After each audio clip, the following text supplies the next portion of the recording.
Today's protagonist was born as a prince in a southern Indian kingdom, but he soon discarded his palace life to embrace the study of Buddhism. As a traveling master, he journeyed to China, where he gained powerful disciples and founded Dhyana Buddhism, better known in China as Chan, and later in Japan as Zen. He is also credited as the first kung fu master at the Temple of Shaolin. He popularized meditation, introduced green tea to China, and had a curious second life as a popular Japanese doll. So put the kettle on the stove, control your breathing, and sink into the life and legends of Bodhidharma, also known as Damo in China and Daruma in Japan. Here is the life and legacy of the 28th Buddha.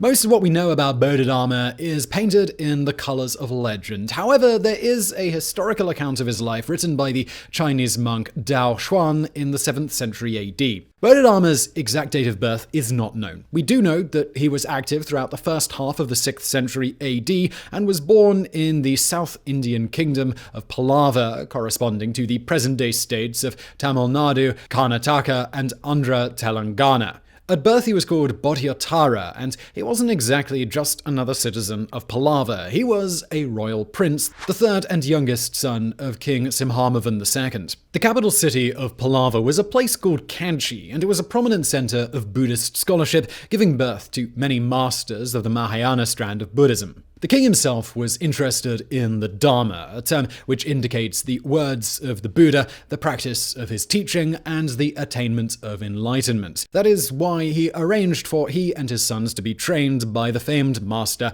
Prajnatara. Prajnatara was the 27th in a lineage of masters and disciples that could be traced back directly to Siddhartha Gautama, known simply as the Buddha, the famous founder of the religion. During the course of the training, the master noticed the spiritual potential and wisdom of the youngest prince, but he decided to wait before making of Bodhidharma his chosen disciple. The time was finally ripe when the king died. While everyone was in mourning, Bodhidharma remained in a deep state of constant meditation for 7 consecutive days.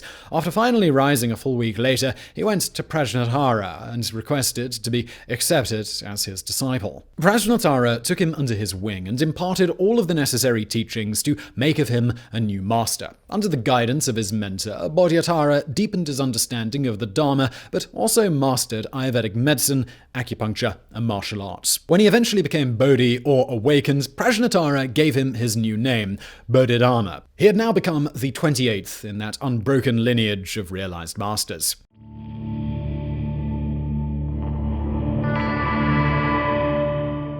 I expect that by now your water is boiled and your green tea brews for the 3 minutes required for the perfect cup, so let me give you a quick summary of the main tenets of Buddhism. Buddhism is a religion based on the teachings of Siddhartha Gautama, born in the 5th century BC in modern-day Nepal. He was known by his title, the Buddha, meaning the awakened one, after he experienced a profound realization about the nature of life, death, and existence. The Buddha traveled and taught throughout his life, but he didn't teach people what he had begun to understand when he became awakened. Instead, he taught people how to realize this awakening for themselves, which would arrive through their own direct experience rather than beliefs and dogmas. He wasn't offering an answer, he was teaching his pupils how to ask the right question. By the 3rd century BC, Buddhism had become the state religion in India, and from there it spread through the rest of Asia. Today, the number of Buddhists is estimated to be about 350 million, which makes Buddhism the 4th largest religion in the world, although it is questioned whether it should be considered a religion at all. Buddhism is non-theistic at its core and coexists with other established religions. As a result, some scholars choose to consider it more as a philosophical doctrine than an explicit religion. Nomenclature aside, the detail that sets Buddhism apart from other religions is the lack of dogmatic truths to be memorized and believed. The Buddha taught his followers how to realize truth for yourself, so its focus is on practice rather than belief. In spite of this emphasis on free inquiry, Buddhism does provide some explicit beliefs known as the Four Noble Truths. The truth of suffering, or dukkha, the truth of the cause of suffering, samudaya, the truth of the end of suffering, or nirodha, the truth of the path that frees us from suffering, or magga. Practitioners are encouraged to explore the teachings that shape these truths and test them against their own experience. About 2,000 years ago, Buddhism divided into two major schools, Theravada and Mahayana, which I mentioned earlier. The second is the school to which Bodhidharma adhered to. The two schools differ in their understanding of the concept of anatta. Buddhists believe that there is no self in the sense of a permanent, integral, autonomous being within an individual existence. The Theravada school considers anatta to mean that an individual's ego or personality is a delusion. Once freed of that delusion, the individual can enjoy the blissful state of nirvana. Mahayana Buddhism goes further, considering all conscious phenomena as a void of intrinsic identity. They craft identity only in relation to other phenomena. The implication is that there is neither reality nor unreality, only relativity. This teaching is called shunyata, or emptiness. Another defining aspect of Mahayana is the Buddha nature. This is a fundamental nature accessible to all beings, which offers the potential to reach the awakening or enlightenment through practice. According to 13th century Japanese monk Ehai Dogen, enlightenment is intrinsic to the Buddha nature. Therefore, all beings are already enlightened, but we need to clarify the nature of our existence to experience the awakening that was always there. Okay, so with that out of the way, it's time to sip your tea while I continue with our story.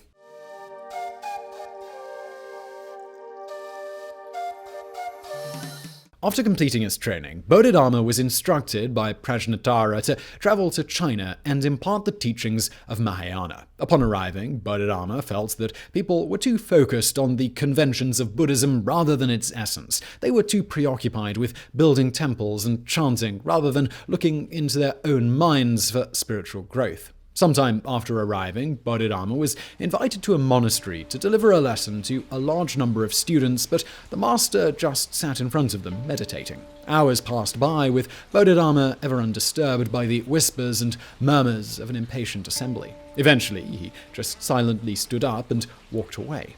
Had he gone crazy? Was there a mystical meaning behind his silence? His simple intent was to shock them, to get the students to consider abandoning the pursuit of the exterior trappings of Buddhism, to focus on a journey towards the realization of shunyata, emptiness through the means of meditation.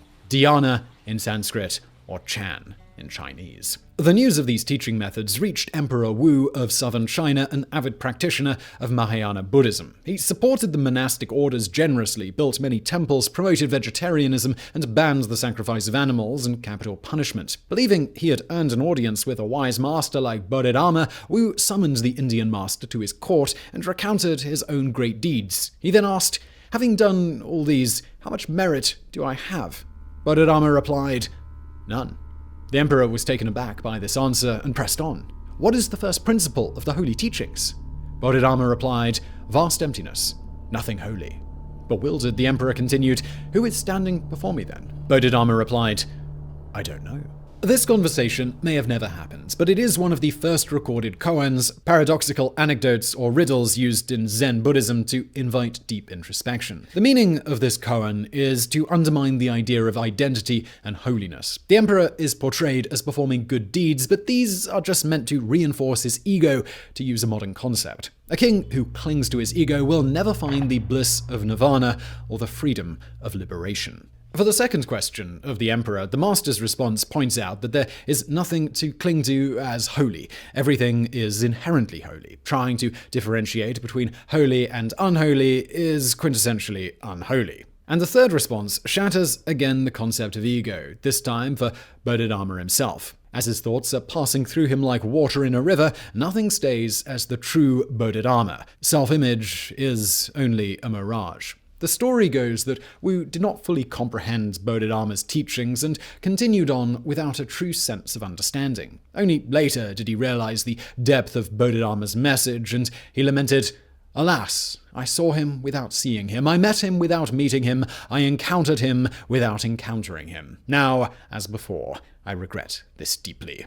Bodhidharma continued his journey to the city of Nanjing on the Yangtze River. There he came across a large crowd rallied around a famous Buddhist monk, Shenguang, who happened to be a former warrior, a general, and one who had not entirely lost his taste for aggression. Bodhidharma sat down to listen to Shenguang, but his constant nodding irritated the ex-soldier. Eventually, Shenguang raised his rosary of heavy beads and hit Bodhidharma in the face out of frustration. The blow knocked out two of the Bodhidharma's teeth, but the master just smiled and walked away. Shenguang was intrigued by this reaction and immediately started following the Indian master. When he reached the banks of the Yangtze River, he was startled by the sight of Bodhidharma gently gliding through the water, standing on a single reed, as if completely weightless. Well, he could do that too, couldn't he? Seeing an old lady with a bundle of reeds on the bank, Shenguang snatched 2 reeds off her, tossed them onto the river, and jumped on them. Naturally, he drowned. Well, he almost did, as the old lady was kind enough to pull him out of the water. As Shenguang's anger boiled over, he realized that the man he was following may have been trying to teach him a lesson, quite literally. He had acted out of aggression and mindlessness, without considering for a second that Bodhidharma may have been able to sail on a single reed by virtue of his mindfulness. Shenguang had been dragged down into the water by the weight of his physical body, as well as the weight of his own self. The former general had run after Bodhidharma out of curiosity, but now all he wanted was to really know the man. He wished to become his disciple.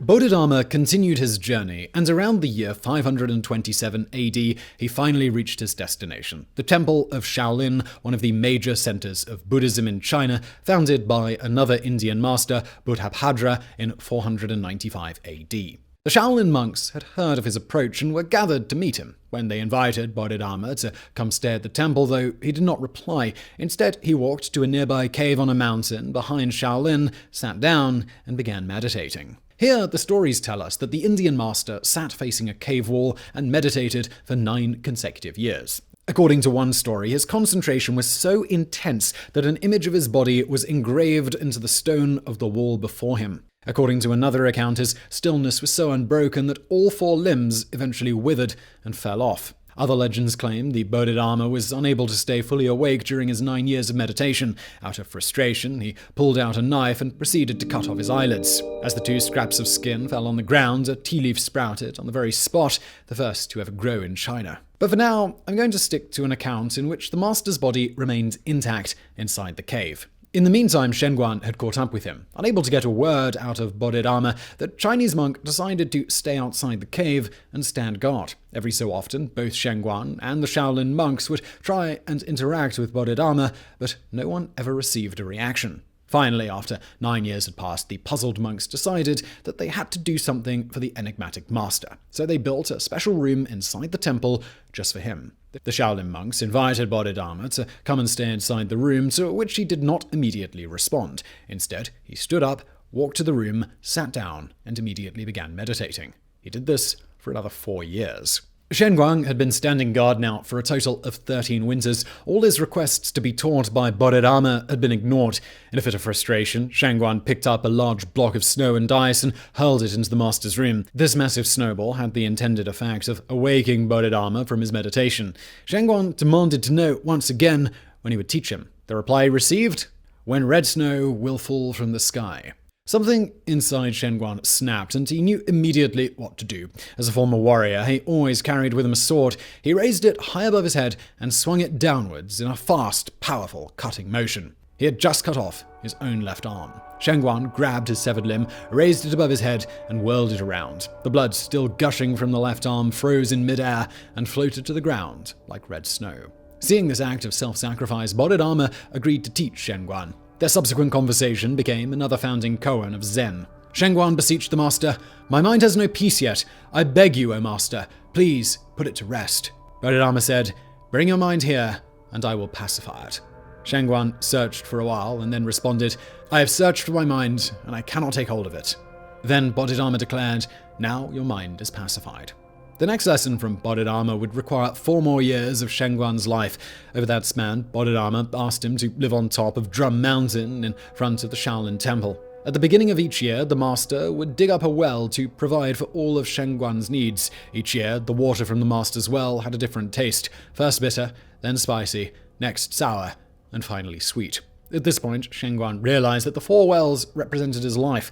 Like the wells, his life would sometimes be bitter, sometimes sour, sometimes spicy, and sometimes sweet. Each of these phases in his life was equally beautiful and necessary, just as each of the 4 seasons of the year is beautiful and necessary in its own way. Bodhidharma had imparted this lesson almost without using any words, a type of action language that is fundamental to Chan or Zen Buddhism. After this final ordeal and realization, Shenguang was given the name Hui Qi by his master, and he became the abbot of Shaolin after Bodhidharma. To pay respect for the sacrifice Hui Qi made, disciples and monks of the Shaolin temple greet each other using only their right hand.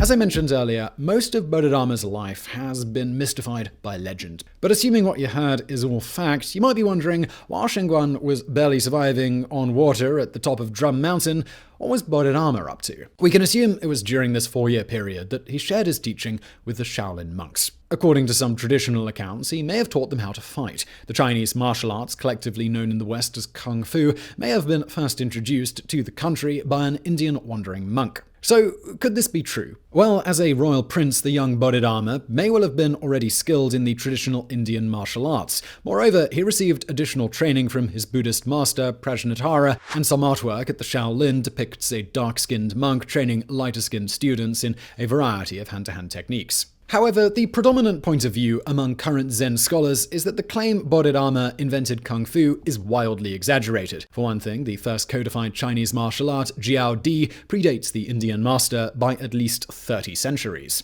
And while there is a record of Bodhidharma teaching some physical exercises to the monks, these are not necessarily related to combat. The exercises, known as the 18 Hands of Lohan, were intended to build up the monks' qi, a vital energy to improve their general health and nourish their brains, a necessary step to attain awakening. Some scholars may argue that a more realistic interpretation of Bodhidharma's time at Shaolin is that he perfected and taught his new branch of Buddhism, Chan or Zen. So now I guess it's time for me to explain what Zen Buddhism is all about.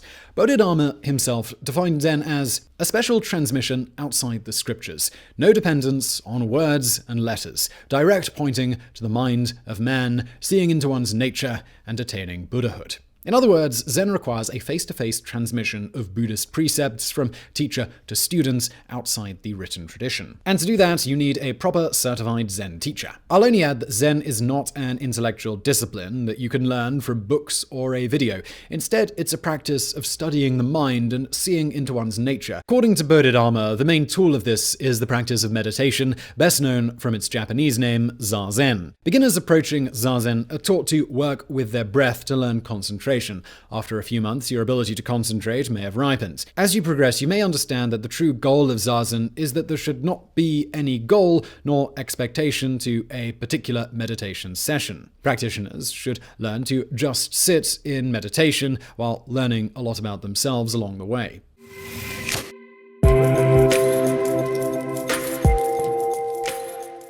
Bodhidharma's lofty teaching in Shaolin and China had won him a few disciples, but also some powerful enemies, and we are told that he was eventually poisoned by 2 rivals. Allegedly, the sage survived both attempts. Eventually, during the 3rd attempt, Bodhidharma accepted to take the poison and died at the reported age of 150. But was death the end? 3 years after his death, a Chinese diplomat named Song Yung was returning to China from a trip to the West when he met none other than Bodhidharma. He was on his way back to India, walking barefoot and carrying one shoe in his hand. When the diplomat finally got home and told this story, the master's grave was opened. Inside, it was empty, except for one shoe. Another version of Bodhidharma's last years on Earth tells of how the master left China for Japan, where he, disguised as a beggar, met with Prince Shotoku Taishi, celebrated as the first great patron of Buddhism in Japan. While Bodhidharma's travels to Japan are quite strongly disputed, it is a fact that his teachings did gain popularity there. The master became known as Daruma, and his appearance and story inspired one of the most popular symbols of Japanese folklore,